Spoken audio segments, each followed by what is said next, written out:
Washington. President Donald Trump is getting his first medical checkup since taking office, a head-to-toe exam on Friday as questions swirl about the health and fitness of the oldest person ever elected to the nation's highest office. In advance, the 71-year-old president has pushed back vigorously against suggestions he's mentally unfit, declaring himself a very stable genius. Trump raised concern last month when he slurred some words on national TV. When asked about it, White House Press Secretary Sarah Huckabee Sanders said questions about Trump's health were, frankly, pretty ridiculous, and blamed his slurred speech on a dry throat, nothing more than that. More questions have been raised in the weeks since, given the tone of some of his tweets and the reported comments of some of the people who deal with him day-to-day. Some were recently published in a new book about his first year, which Sanders denounced as complete fantasy, for its portrayal of Trump as undisciplined, childlike and in over his head. Trump was 70 when he was inaugurated a year ago to handle the 247 demands of being president. Ronald Reagan, who served 2 terms, was a year younger when he took office in 1981. Trump took the unusual step of threatening legal action to try to suppress publication of Fire and Fury Inside the Trump White House, by Michael Wolff. He then drew even more attention to the book and the debate about his fitness with weekend tweets stating that his 2 greatest assets in life have been mental stability and being, like, really smart. Trump noted his success in business, reality TV and presidential politics, saying, "I think that would qualify as not smart, but genius, and a very stable genius at that."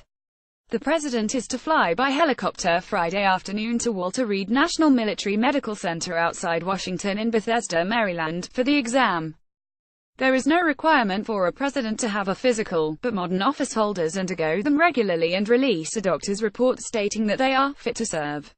Trump will not undergo a psychiatric exam, the White House said.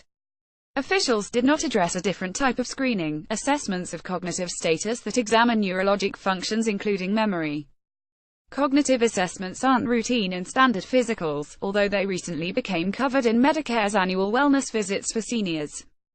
Dr. Ronnie L. Jackson, a Navy Rear Admiral who is the president's official physician and director of the White House Medical Unit, is coordinating the exam. Jackson provided care for President Barack Obama, conducting and supervising the last of 3 physicals Obama had during his 8 years in office. How much of Trump's health information the public gets to see is up to him, but Sanders said she expects him to release the same kind of details as past presidents. In September 2016, during the presidential campaign, Trump released a 5-paragraph letter from Dr. Harold Bornstein, his longtime physician, in which the gastroenterologist concluded that Trump is in excellent physical health. A year earlier, Bornstein said in a December 2015 letter, "If elected, Mr. Trump, I can state unequivocally, will be the healthiest individual ever elected to the presidency." The 2016 letter put Trump's blood pressure and cholesterol measurements in the healthy range, but he does use a cholesterol-lowering statin medication. His EKG, chest X-ray, echocardiogram and blood sugar were normal. The 6'3" Trump weighed 236 pounds, and his body mass index, or BMI, of 29.5 put him in the category of being overweight for his height. Trump takes Crestor for his cholesterol, a low-dose aspirin for heart attack prevention, Propecia to treat malapattern baldness and antibiotics for rosacea. The one-page letter stated Trump's testosterone level, 441.6, was in the normal range, as were his PSA reading for prostate abnormalities and test of his and thyroid.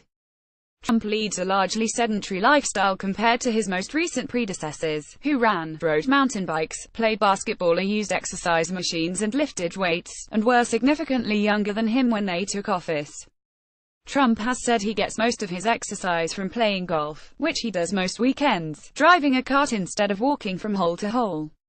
Federal health guidelines urge people over age 65 who have no health conditions that would limit exercise to get about 2.5 hours a week of moderate activity, such as brisk walking, and to do some muscle strengthening activities at least 2 days a week.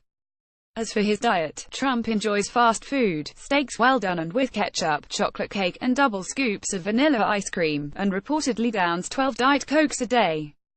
In a series of interviews last year, Trump showed journalists how he summons a butler to bring him a soda by pressing a red button on his Oval Office desk. In a recent book, Let Trump Be Trump, former top campaign aides Corey Lewandowski and David Bossie described the four major food groups on Trump's campaign plane as McDonald's, Kentucky Fried Chicken, pizza and Diet Coke. Democratic Rep. Jamie Raskin of Maryland introduced a bill in April to create a commission that would study whether the president was mentally or physically unable to perform his duties. Democrat Zoe Lofgren of California followed in August with a resolution urging the vice president and cabinet to have Trump undergo exams to assess his competence. Neither measure has advanced in Congress.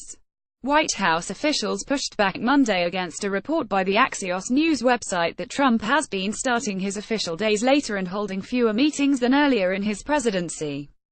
Spokesman Hogan Gidley said Trump exhibits yeoman-like work every day in this job, whether it be up before dawn and up into the wee hours of the morning every day. On Tuesday, the White House made a point of opening Trump's lengthy immigration meeting with lawmakers to reporters and TV cameras, a rare public look lasting nearly an hour at the president conducting a policy gathering. Trump friend Chris Ruddy, head of the conservative news site Newsmax, says he does not know the details of Trump's schedule, but the idea that he's some sort of absentee president is ludicrous. Barbara Perry, director of presidential studies at the University of Virginia's Miller Center, said, "There's a long history in the presidency of presidents hiding their medical infirmities both as candidates and as presidents. Grover Cleveland secretly had part of a cancerous jaw removed aboard a yacht in 1893 when he was said to be on a fishing trip. During the 1960 election, John F. Kennedy concealed that he suffered from a variety of conditions, including Addison's disease, which he controlled with steroids and other drugs. Woodrow Wilson had a secret stroke." Perry said, "In the nuclear age, ours are in the hands of our presidents. I think the American people should know everything there is to know about a president's mental and physical health.